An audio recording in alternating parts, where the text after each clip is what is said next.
안녕하세요. 오늘은 제가 직접 다녀온 가장 신기하고 이색적인 국내 사찰 15곳을 소개해 드리겠습니다. 사찰 자체도 아름답지만 주변에 멋진 트레킹 코스도 함께 있는 곳이라 걷기 여행지로도 추천드리는 곳들입니다. 첫 번째 소개해 드릴 곳은 경북 영주시에 있는 한국 화엄종의 근본도량입니다. 이곳은 경북 영주시에 있는 부석사입니다. 부석사는 이곳을 창건한 의상대사와 선묘 아가씨의 애틋한 사랑설화로 유명한 곳인데요. 입구에 있는 안양문은 멀리서만 보이는 황금색 불상으로 유명합니다. 2층 천장의 구조적인 특징 때문에 멀리에서 보면 황금색 가사를 입은 불상 6개가 보이는데요. 하지만 가까이서 보면 처마 밑의 공포라는 부분이 뒤에 있는 무량수전에 비춰지는 착시 현상이라는 것을 알 수 있습니다. 그래서 공포불이라고 부릅니다. 안양전 뒤에는 국보들이 지키고 있는데요. 우선 무량수전 석등이 있습니다. 석등 뒤에는 또 다른 국보인 그 유명한 배을림 기둥에 무량수전이 있습니다. 무량수전 안에는 국보 45고 소조 열의 좌상도 볼 수 있고요. 무량수전 옆에는 부석이라는 바위가 있는데요. 부석이란 공중에 떠있는 바위라는 뜻이고 절 이름이기도 합니다. 이 바위 아래쪽에는 공간이 있는데요. 양쪽으로 줄을 연결해서 당기면 걸리는 부분이 없이 통과한다는 일화가 전해집니다. 부석사 뒤쪽으로 조금 올라가면 신기한 곳이 나오는데요. 이곳도 국보 제19호 조사당입니다. 조사당 건물 자체도 국보로 가치가 높은 곳이지만 조사당 앞에 신기한 것이 있는데요. 철창 뒤에 있는 이 작은 나무는 무려 1300년 전 의상대사의 지팡이에서 자랐다고 전해지는 조사화 또는 선비화라고 불리는 나무입니다. 이 나무에 꽃이 피면 구군이 흥한다는 전설이 전해지는데요. 퇴계 이황의 시에도 적혀 있다고 하니 정말 신기하네요. 두 번째 소개해드릴 곳은 청송에 있는 주왕굴입니다. 주왕굴은 주황산 국립공원 깊숙한 곳에 위치해 있는데요. 옛날 주왕이 적의 공격을 피해 이곳에 숨어들었다는 전설이 전해집니다. 주황산의 깎아지른 절벽 뒤쪽에 있어서 얼핏 봐선 알아보기 힘든 곳이라 그 전설이 실감나게 전해집니다. 주황굴 앞에 탐스런 왕벚꽃은 봄에 오면 정말 아름답습니다. 입구에 들어서면 주황암 뒤쪽으로 깎아지른 절벽이 시선을 압도하는데요. 그 절벽 사이로 작은 샛길이 있습니다.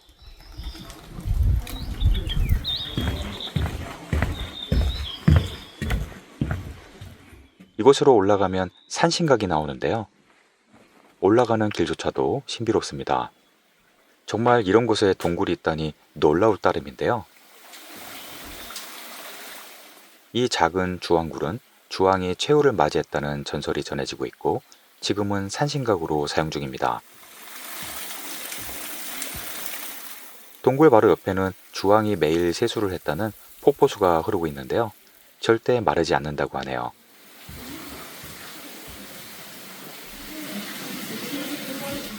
주황산의 놀라운 비경 트레킹과 함께 이곳까지 찾아보신다면 아주 즐거운 산의 길이 되실 겁니다.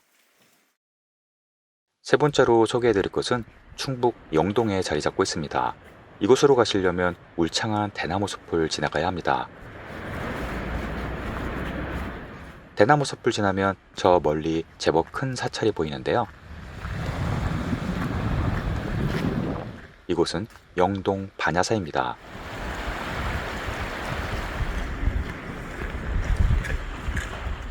반야사에서는 놀라운 호랑이를 만나보실 수 있는데요. 대웅전 뒤편으로 돌이 무너진 흔적이 마치 꼬리를 세운 호랑이처럼 보입니다. 봄, 가을에 나뭇잎의 색이 진해지면 그 모양이 더욱 확연해집니다. 반야사에는 또 다른 신기한 장소가 있는데요. 깎아지른 절벽을 한참 올라가면 놀라운 건물이 나타납니다.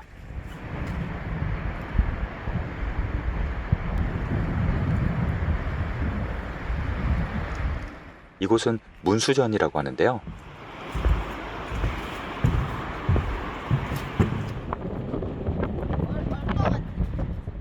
이곳에서 내려다보는 경치가 워낙 좋아서 망경대라고 부르기도 합니다. 문수전 아래로 흐르는 맑은 영천은 세조가 문수보살의 가르침에 따라 이곳에서 목욕을 하고 피부병이 나았다는 전설이 전해집니다. 네 번째로 소개해드릴 곳은 아름다운 선진강변을 따라가면 만날 수 있는데요.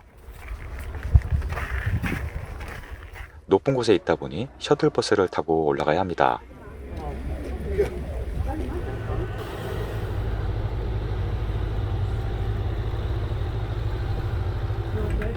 이곳은 전남 구례에 있는 사성암입니다. 원래는 산 이름을 딴 오산암이라고 불렀는데요. 원효대사, 의상대사 등 고승 4명이 수도했다고 하여 사성암이라고 부르고 있습니다. 사성암은 높은 산 위에 깎아지른 절벽에 세운 사찰로 유명한데요. 특히 바위 사이에 박혀있는 듯한 약사전이 유명합니다.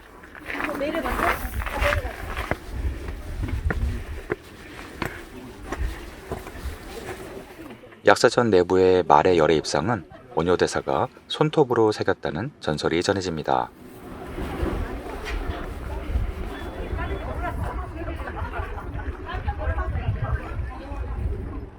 그 외에도 절벽 사이사이에 많은 건물이 자리 잡고 있는데요. 워낙 높다 보니 전망이 모두 좋습니다.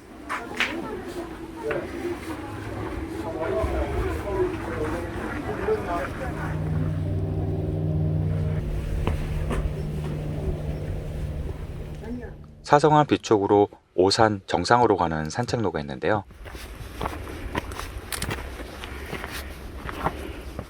정상의 전망대에서 바라보면 섬진강과 구례, 하동의 모습이 손에 잡힐 듯한 장관을 보실 수 있습니다. 다섯 번째 장소는 아름다운 오대산 깊숙한 곳에 자리 잡고 있습니다. 너무도 맑고 깨끗한 계곡 옆으로 자리 잡고 있는 이곳은 상원사입니다. 상원사는 신라 성도광 때 지은 천년고찰이고 6.25 전쟁 때도 피해를 입지 않은 오지 사찰입니다.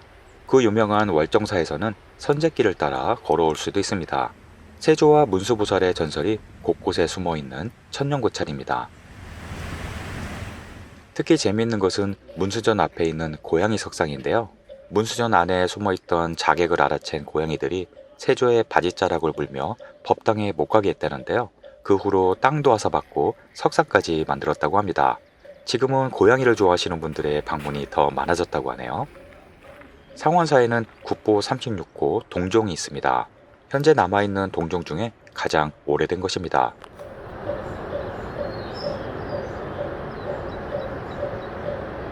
문수전 안에는 국보 221호 문수보살상이 있는데요. 사진 촬영은 금지되어 있습니다. 이곳 상원사를 오시면 조금 힘들더라도 꼭 봐야 할 곳이 두 군데 있는데요.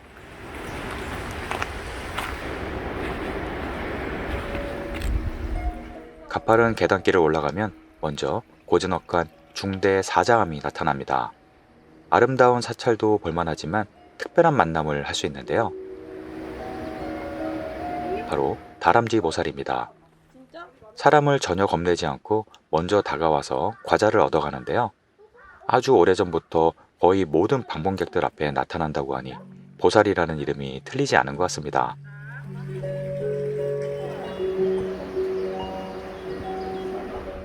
중대사자암에서 조금 더 올라가면 또 다른 명소가 나타나는데요.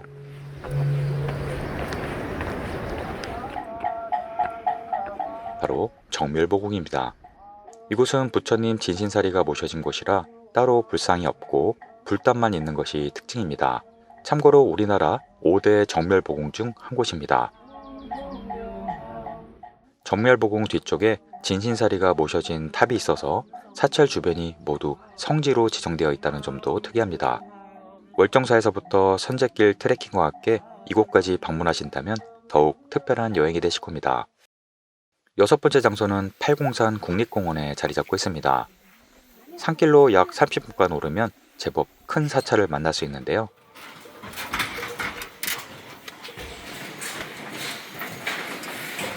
이곳은 경산 선본사입니다. 주변이 팔공산으로 둘러싸여 있어서 경치가 참 좋은 사찰인데요. 삼본사 위쪽에 돌로 만든 갓바위 불상이 있습니다.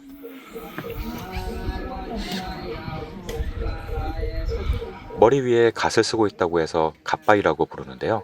예전부터 소원 명당으로 이름이 높은 곳입니다. 그래서 1년 내내 기도객들로 붐비는 곳이고 특히 수험철이 다가오면 발디딜 틈이 없는 곳입니다. 이 위에서 보면 대구, 경산, 군위 등이 보이는 경치도 정말 좋은 곳입니다. 이곳에서 그리 멀지 않은 곳에 또 다른 신기한 사찰이 있는데요. 바로 불굴사입니다. 불굴사에는 척조 입불상이 있는데요. 여성스러운 외모의 이 불상은 팔공산 갑바위와 마주보고 있고 서로 부부 사이라는 일화가 전해집니다. 대웅전 뒤쪽으로 가면 놀라운 건물이 있는데요.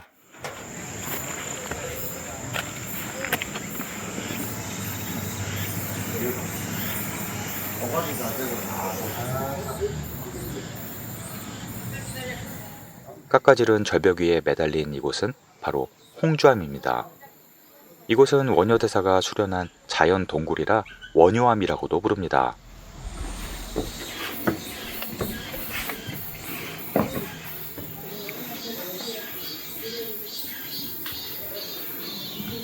내부에는 원효대사가 수련했던 원효굴이 있습니다. 또한 이곳은 김유신 장군도 수련하여 삼국 통일을 이뤘다는 일화도 전해집니다. 3층으로 올라가면 또 다른 장소가 나오는데요. 바로 독성각입니다. 이곳은 경치가 좋고 소원 명당으로 소문이 나서 많은 분들이 찾고 계십니다.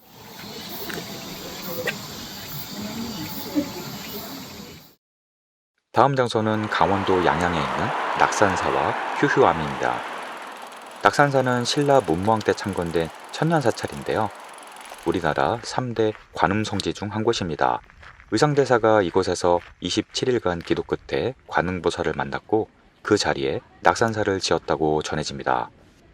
그의 이름을 딴 의상대에서 바라보면 동해안 비경의 진수를 만끽할 수 있는데요. 일출 명소로도 유명한 곳입니다.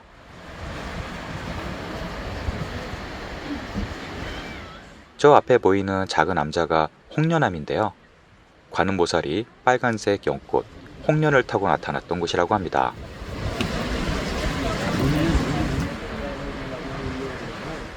낙산사에는 높이 15m의 거대한 관음불상이 있는데요. 1977년 제작 당시 동양 최대의 불상이었습니다. 그래서 관음점 내부에는 불상이 없고 창문을 통해 이 관음상을 바라보게 되어 있습니다. 낙산사 옆에 있는 휴효암은 조금 떨어진 곳에 있는데요. 이곳은 바닷가와 가장 가까운 아름다운 사찰입니다. 원래는 아주 작은 암자였는데요. 바닷가에서 누운 관세음보살 형상의 바위가 발견되면서 기도처로 유명해졌습니다. 10번째 사찰은 합천 해인사입니다. 워낙 유명한 사찰인데요. 주변에 1000년 이상 된 고목들이 질비하여 신비로운 분위기가 느껴집니다. 해인사 자체가 워낙 크고 유명한 사찰이지만 진짜 보물은 바로 장경판전입니다. 팔만대장경이라고 부르는 대장경은 별도의 장소에 보관 중입니다. 국보 32호 대장경판은 전 세계에서도 유래를 찾기 힘든 목판 대장경으로 세계적으로도 소중한 보물이 아닐 수 없습니다.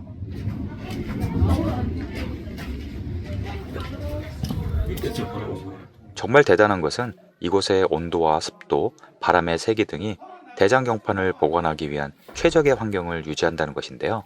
어떠한 상황에서도 환경이 유지되는 우리 선조의 놀라운 기술은 현대과학으로도 아직도 비밀을 밝히고 있는 중이라고 하네요. 11번째 사찰은 고운 법주사입니다. 속리산 자락에 자리 잡고 있는 천년고찰 법주사에는 수많은 국보와 보물이 있는데요. 우선 국보 64호 성년지를 만날 수 있습니다. 돌로 만든 연꽃 위에 석등이 올라가 있습니다. 바로 옆에 국보 55호 팔상전은 우리나라에서 유일하게 남아있는 목조탑이고 석가모니의 일생을 그린 팔상도가 있습니다. 이 석등은 국보 5호 쌍사자 석등입니다. 두 마리의 암컷 수컷 사자가 받치고 있는 석등은 그 뛰어난 조형미와 섬세한 조각에 한참을 머물게 합니다. 법조사는 너무도 유명한 국보와 보물이 한 곳에 모여 있어 마치 박물관 같습니다. 법주사에서 이어지는 트레킹로는 너무 멋진데요. 특히 속리산 문장대는 깎아지른 절벽이 바위에서 내려다보면 사방이 확 트여 멋진 경치를 감상할 수 있습니다.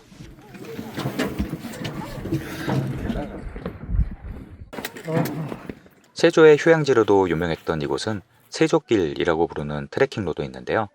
누구나 걷기 좋고 경치도 좋아서 법조사와 함께 가보시면 훨씬 좋으실 겁니다.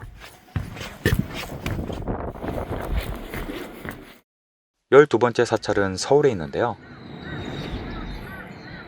서울 종로구의 숲길을 조금 걸어 들어가면 거대한 바위 절벽 위에 작은 사찰이 있습니다.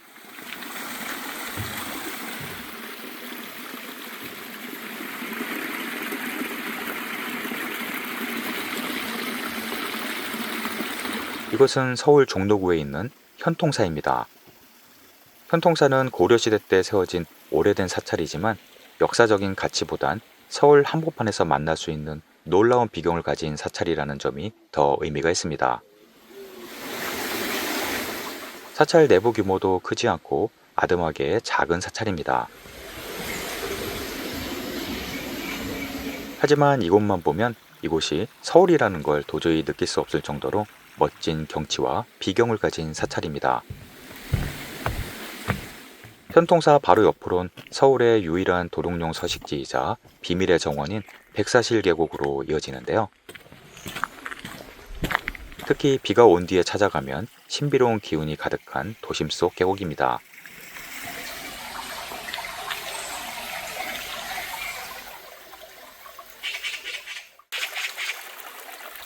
이곳에선 옛날 선비들의 별장터인 별소도 만나보실 수 있습니다. 13번째 사찰은 남해 보리암입니다. 이것도 3대 관음성지 중 한 곳인데요. 새벽 일출을 보러 많이 찾는 곳입니다. 신라 신문왕 때 원효대사가 이곳에서 관세음보살을 만난 후 세운 사찰입니다. 보리암은 금산의 온갖 기이한 암석과 푸른 남해의 경치를 한눈에 볼 수 있는 아름다운 사찰입니다. 특히 일출 기도 명당으로 손꼽히는 곳이라 이른 새벽에도 기도객들이 많은 곳입니다.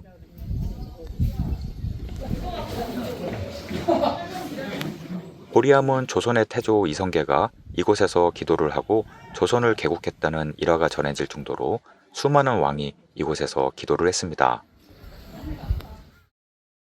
14번째 사찰은 북한산 국립공원 내에 있습니다. 이곳을 출입하려면 사전에 탐방 예약을 해야 되는데요. 그만큼 잘 보존된 생태 탐방로입니다.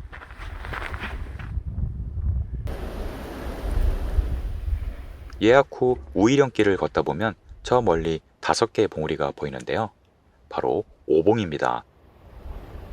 오봉 바로 아래에 석굴암이라는 사찰이 있습니다.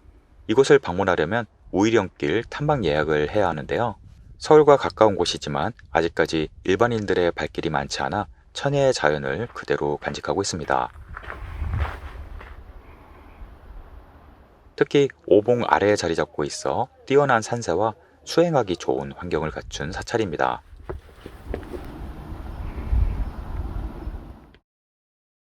마지막 사찰은 경기도에서 유명한 단풍 여행지이기도 한데요. 아름다운 산책로 끝에 자리 잡은 이곳은 양평 용문사입니다. 용문사 자체가 1000년이 넘은 아름다운 고찰이지만 진짜 보물은 따로 있는데요. 바로 천연기념물 30호 천년은행나무입니다. 나이가 무려 1100살이 넘었고 높이는 41m로 아파트 13층 높이입니다. 매년 이맘때면 은행나무를 350kg이나 수확한다고 하네요. 오늘 소개해드린 사찰은 사찰 자체도 신비롭고 볼만한 곳이지만 주변 트레킹 코스와 연계해서 여행하기도 참 좋은 곳들인데요. 제가 그동안 올린 다른 영상 속 여행 정보를 참고하시길 바랍니다. 여행 계획에 도움이 되셨길 바랍니다. 오늘도 시청해주셔서 감사합니다.